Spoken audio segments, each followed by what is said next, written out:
Bukannya melihat daging sapi, atau ya daging hewan lah pokoknya, dia justru menemukan. Hai semuanya, terima kasih telah mengklik video ini.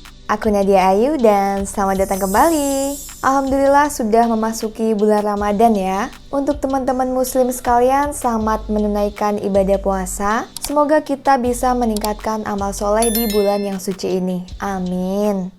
Di cerita kali ini, aku akan membahas tentang cerita sadis Sofia Zhukova dari Rusia. Dia merupakan pembunuh berantai tertua di sepanjang sejarah Rusia maupun Uni Soviet. Karena dia adalah seorang lansia, membuat tidak ada yang percaya bahwa Sofia mampu melakukan kejahatan keji, bahkan praktik kanibalisme. Aku akan menceritakan kisahnya secara runtut dan tanpa basa-basi. Ini dia kisah kejahatan Russian Granny Reaper.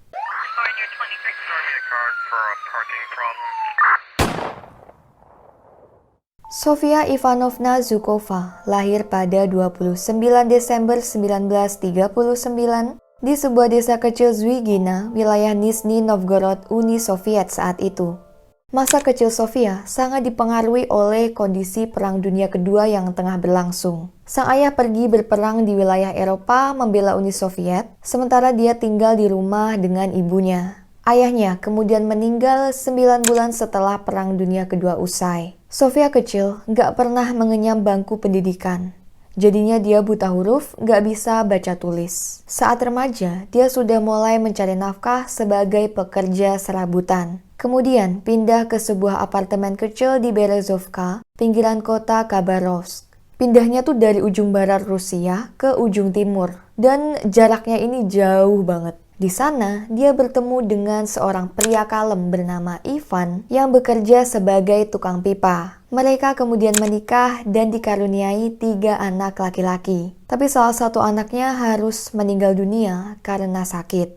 Di Berezovka, Sofia bekerja sebagai tukang potong daging babi di pabrik sosis lokal selama bertahun-tahun. Sebelum akhirnya berhenti dan bekerja menjadi satpam di toko bangunan setempat. Badan Sofia itu untuk ukuran wanita keker ya by the way. Kedua anaknya yang telah tumbuh dewasa kemudian pergi dari rumah pada tinggal sendiri-sendiri dan semenjak itu juga hubungan mereka dengan kedua orang tuanya jadi merenggang hingga lama-kelamaan lost contact. Lalu pada pertengahan 2005, Ivan meninggal dunia, meninggalkan Sofia yang saat itu berusia 66 tahun. Sofia sangat terpukul dengan kejadian itu, hingga lama-kelamaan berpengaruh pada kesehatan mentalnya. Ditambah, dia tuh layaknya hidup sendirian ya, karena anak-anaknya udah nggak ada yang peduli sama dia. Sofia pun berubah menjadi sosok yang pemarah. Meskipun memang Sofia ini punya sifat yang nggak ramah dari dulu. Namun semenjak kematian Ivan, perangainya jadi makin kasar dan juga jahat ke orang-orang sekitar, terutama para tetangga apartemennya. Tak hanya sifatnya yang kasar, dia juga suka banget bertengkar atau nyari gara-gara sama orang-orang di sekitar dan tanpa alasan yang jelas. Ditambah, dia dikenal suka menghilangkan nyawa kucing-kucing tetangga. Nggak tahu alasannya apa. Padahal itu kan kucing juga gak numpang hidup sama dia. Kalau misal gak suka kan ya udah tinggal gak usah dideketin. Tetangganya tuh juga udah males mau nanyain. Karena ujung-ujungnya pasti berantem. Ngomong-ngomong ada gak sih tetangga kalian yang ngeselin seperti itu? Salah satu tetangga apartemennya, gadis 8 tahun bernama Anastasia Aleksinko, menjulukinya nenek jahat. Teman sang gadis mengatakan bahwa terkadang Sofia ini bersikap normal, ngomong ke mereka secara baik-baik, tapi kadang juga suka membentak. Pernah pas Anastasia sama temennya ngobrol bercanda pakai suara keras di lobi, namanya anak-anak ya, nenek itu kemudian menghampiri mereka, lalu marah-marah, bahkan sampai mengancam. Dia bersumpah bakal memegang kepala dan tangan mereka kalau berisik lagi. Tapi Sofia tuh tiap kali berantem sama para tetangga, emang suka banget ngancem bakal menghilangkan nyawa mereka. Jadi akhirnya nggak ada yang bener-bener serius menanggapi omongannya. Lalu pada tanggal 1 Desember 2005, Anastasia tiba-tiba menghilang. Orang tuanya melaporkan hal ini pada polisi di hari yang sama saat Anastasia tak kunjung pulang dari sekolah. Lalu grup pencari besar-besaran dibentuk. banyak masyarakat Berezovka berbondong-bondong ikut menjadi relawan bersama polisi mencari di mana Anastasia. Teman gadis itu ngasih kesaksian kalau terakhir kali dia berjumpa sama Anastasia pas keduanya balik pulang dari sekolah. Setelah keduanya ngobrol di luar apartemen, Anastasia lalu masuk ke gedung apartemen. Dan Sofia kebetulan berjalan di belakangnya ikutan masuk. Dan ini merupakan kali terakhir ada orang yang melihat sang gadis sebelum akhirnya menghilang. Polisi kemudian menginterogasi Sofia karena kesaksian si teman Anastasia kan bawa-bawa Sofia. Namun tidak ada bukti apapun yang menunjukkan bahwa dia mungkin saja pelakunya, jadi nggak ada alasan bagi pihak berwenang melakukan penyelidikan padanya lebih lanjut. Beberapa hari setelah hilangnya Anastasia, Sofia berubah sikapnya. Dia mulai suka memberi makan anjing liar yang berkeliaran di sekitar apartemen dengan daging cincang. Tumben banget ya. Padahal dia ini dikenal kejam sama binatang. Buru-buru dikasih makan, biasanya aja dibasmi. Sofia juga tiba-tiba bermurah hati sama para tetangga, sering banget ngasih makanan. Contoh makanannya tuh jelly daging atau aspik ya kalau orang sana nyebutnya. Jadi makanannya itu, contohnya seperti ini, terbuat dari gelatin yang merupakan bahan dasar jelly, lalu dicampur kaldu daging atau ayam, dan isiannya macem-macem, bisa daging atau ditambah sayur. Sesuai selera lah ya. Jelly daging ini merupakan makanan yang biasa dimakan oleh orang-orang sana. Jujur kalau di sini aku belum pernah lihat sih. Enak nggak ya kira-kira? BTW ini aneh juga. Soalnya kan dia nggak pernah gitu baikin tetangga. Ngomong aja suka kasar. Tapi ya namanya rejeki masa ditolak. Jadi dimakan aja sama para tetangga. Nggak ada yang mikir macem-macem. 2 minggu berselang, Anastasia belum juga ditemukan. Hingga seorang pria lokal menemukan kantung kresek berisi daging yang masih beku di dalam tumpukan sampah pada 15 Desember. Rencananya, daging itu mau dibawa pulang sama sang pria. Pikirnya lumayan nih rezeki, nanti bisa dimasak buat pakan anjing-anjingnya. Namun, ketika dia mulai mengecek isi kresek itu, bukannya melihat daging sapi, atau ya daging hewan lah pokoknya, dia justru menemukan kepala orang yang tak lain adalah Anastasia.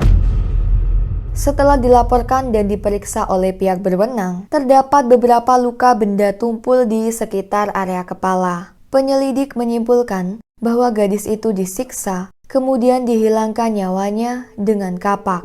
Sayangnya, polisi tidak bisa menetapkan siapa pelakunya selama bertahun-tahun, bahkan puluhan tahun, karena tidak adanya bukti selain tubuh korban.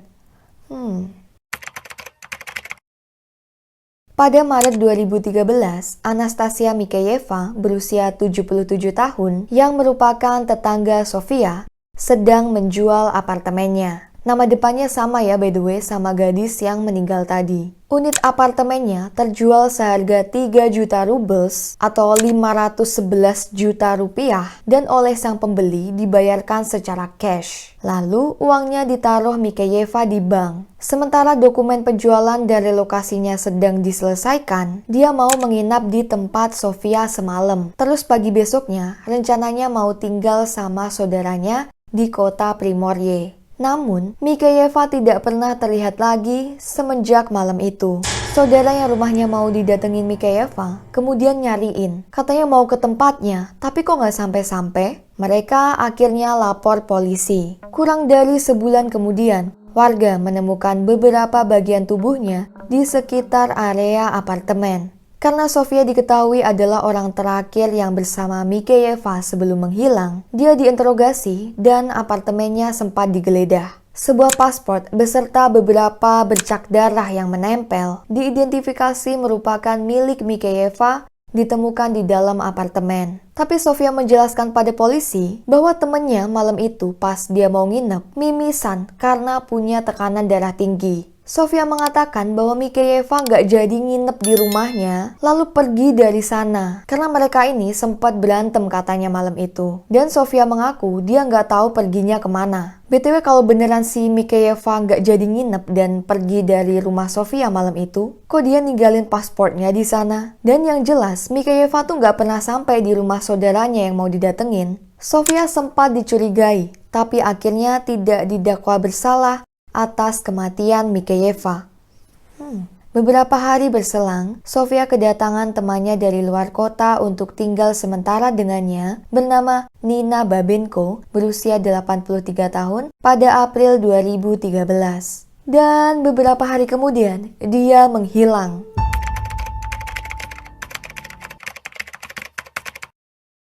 5 tahun kemudian, pada 2018, Sofia menyewakan apartemennya ke seorang pria 52 tahun bernama Vasily Slyakhtych, seorang petugas kebersihan dan baru saja pindah dari Ukraina. Jadi Vasily ini tinggal di apartemen yang sama bareng Sofia, terus ngasih uang sewa bulanan ke dia, biar menghemat pengeluaran kali ya daripada nyewa apartemen sendiri.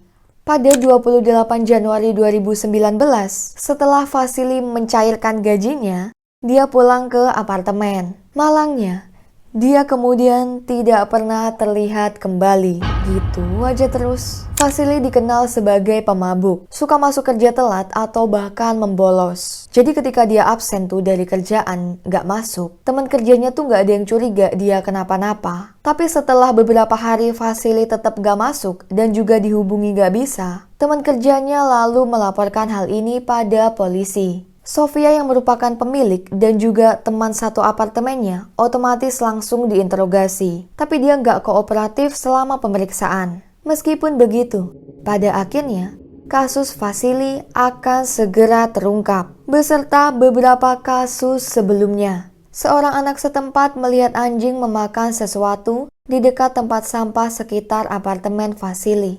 Setelah didekati, anjing itu ternyata sedang memakan salah satu lengan manusia. Polisi yang sampai di tempat kejadian menduga kuat bahwa lengan itu adalah anggota tubuh Vasily. Mereka pun memulai pencarian untuk menemukan keseluruhan tubuh. Berjarak 1 blok dari apartemen, polisi menemukan sisa tubuh lain berada di dekat saluran pipa pemanas dan ditempatkan di kantung kresek hitam. Jadi sekilas pasti dikira sampah. Pihak berwenang lalu melanjutkan penggeledahan ke apartemen Sofia. Vasily ini kan baru aja pindah dari Ukraina. Belum punya banyak teman di sana, apalagi musuh. Jadi ya, kira-kira siapa nih yang paling berpotensi melakukan kejahatan padanya? Cara mencari jawabannya dimulai dari menginvestigasi orang yang paling dekat sama dia. Yang gak lain adalah Sofia tentu saja. Ditambah mungkin polisi tuh juga jadi mulai curiga. Kok setiap ada kasus orang hilang yang kemudian meninggal, pasti mereka sebelum itu diketahui berinteraksi atau bertemu sama Sofia.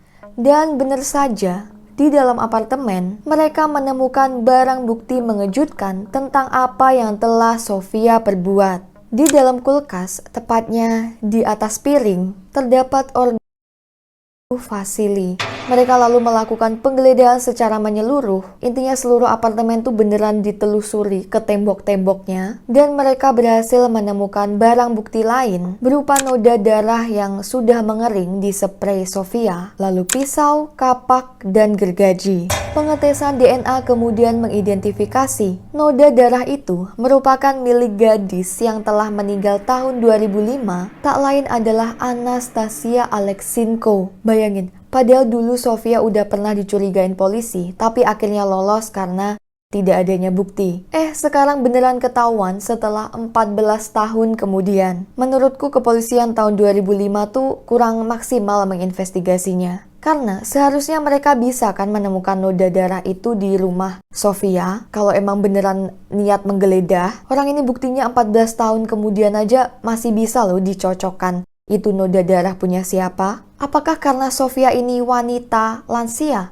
Jadi agaknya nggak mungkin bakalan melakukan kejahatan sekeji itu. Setelah interogasi intens, Sofia akhirnya mengakui telah menghilangkan nyawa Vasily dengan alibi karena pria itu berusaha melecehkannya. Tapi hal ini gak lantas bikin dia merasa bersalah ya. Dikonfrontasi dengan bukti darah yang ditemukan, dia juga mengakui telah menghilangkan nyawa Anastasia Aleksinko dengan alasannya karena gadis itu suka berisik dan Sofia ini terganggu. Ceritanya, abis Sofia marahin si anak, posisinya pas Anastasia baru pulang dari sekolah, di hari dimana temennya melihat dia untuk yang terakhir kali. Anastasia malah balik melempar es krim ke Sofia. Geram karena dimarahin bukannya nurut malah ngelunjak. Nih anak durhaka gitu kali ya. Anastasia lalu disekap selama beberapa hari sebelum akhirnya dihilangkan nyawanya sehari sebelum beberapa bagian tubuhnya ditemukan. Dia juga mengakui kejahatan kepada Anastasia Mikeyeva. Menurut Sofia, dia menghilangkan nyawanya karena Mikeyeva bertingkah arogan kepadanya. Itu alibi Sofia ya. Tapi sekali lagi, pengakuan-pengakuan Sofia yang telah melakukan kejahatan gak lantas bikin dia tuh merasa bersalah. Alasannya ya karena si korban sendiri ini yang cari gara-gara sama dia. Jadi kematian mereka ini udah resikonya sendiri. Я себя считаю невиновной, дети. Вы мои сладенькие птенчики. Невиновной. Я себя считаю невиновной. Я ничего не делала. Perlu diingat, Mikeyeva sama Vasily ini dihilangkan nyawanya pas setelah mereka dapet duit. Yang satu duit abis jual rumah, terus satunya duit gajian. Lantas, apakah motif kejahatannya sesungguhnya karena uang? Sofia lalu ditahan pada Februari 2019 dan didakwa atas 3 serta penodaan terhadap jenazah yaitu dan bahkan tubuh mereka. Jadi nih, daging yang dia bagiin ke anjing liar sama yang dia masak buat dijadiin jelly daging atau aspik terus dibagiin ke tetangga-tetangganya adalah daging manusia. Tepatnya tubuh si Anastasia Aleksinko dan dimakan sama tetangganya. Yang mengerikan lagi nih, yang gak bisa ngebayangin kalau orang tuanya si anak tuh juga ikut makan. Karena kan orang tuanya Anastasia ini tetangganya Sofia juga. Jadi ikutan dikasih. Gak habis pikir, gila. Terlalu gila buat dibayangin. Polisi juga mencurigai Sofia atas 4 kasus penghilangan nyawa yang lain, termasuk diantaranya Nina Babenko. Namun polisi tidak menemukan barang bukti yang cukup untuk mendakwanya. Ketika persidangan dimulai pada Oktober 2019, Sofia bahkan sempat tertawa ketika dakwaan dibacakan dan bahkan berteriak serta mengumpat kepada saksi yang dihadirkan di persidangan. Gak ada tuh rasa bersalah sama sekali. Persidangan pun dilanjutkan pada tahun 2020, tapi akhirnya ditunda untuk beberapa alasan, termasuk juga karena pandemi. Hingga pada Desember 2020, Sofia yang berada di penjara terkena komplikasi virus dan meninggal pada 29 Desember 2020 di usia 81 tahun. Perjalanan hidup kriminalnya akhirnya benar-benar tamat. Meskipun dia meninggal sebelum rangkaian persidangan selesai, pengadilan Rusia telah memastikan dia bersalah atas 3 kasus dan kemungkinan 4 lain. Kejahatan terakhir Sofia dilakukan saat dirinya berusia 80 tahun, menjadikan dia pembunuh berantai tertua di Rusia dan bahkan dalam sejarah Uni Soviet, serta tak menutup kemungkinan di dunia. Jadi itu tadi kisah perjalanan kriminal Sofia Zhukova. Sebenarnya motif sesungguhnya belum diketahui. Tapi jika melihat sedikit riwayat hidupnya, Sofia mulai berubah jahat saat suaminya meninggal. Mungkinkah karena hal itu dia merasa hancur, berdampak pada kesehatan mental dan perangainya, hingga tega menghilangkan nyawa orang lain? Meskipun begitu, pemeriksaan psikologis dan psikiatri forensik menyatakan bahwa Sofia waras. Jadi jatuhnya seperti sosiopat gitu dia, melakukan kejahatan secara sadar, tapi gak ada rasa bersalah. Ya gimana pun pelakunya sudah meninggal ya. Kisah ini mungkin bisa dijadiin pelajaran buat selalu berhati-hati, dan kalau mungkin punya tetangga yang sifatnya kasar atau suka marah-marah, julid ke orang lain, mending kita cari aman aja lah ya, ngejauh dari orang-orang negatif seperti itu. Jaga diri aja, soalnya beberapa orang memang ada yang sifatnya 11-12 sama monster. Apapun alasannya, entah karena ada kaitannya dengan dia ngerasa murung atau hidupnya berantakan karena ditinggal suaminya meninggal, gak lantas bisa membenarkan perbuatan jahatnya juga kan? Dan anyway, terima kasih telah menyimak cerita tadi. Buat kalian yang belum subscribe, ayo subscribe dulu. serta silahkan nyalakan loncengnya untuk update video terbaru. Sekali lagi, selamat menjalankan ibadah puasa bagi teman-teman muslim. Aku Nadia Ayu, sampai jumpa di video selanjutnya.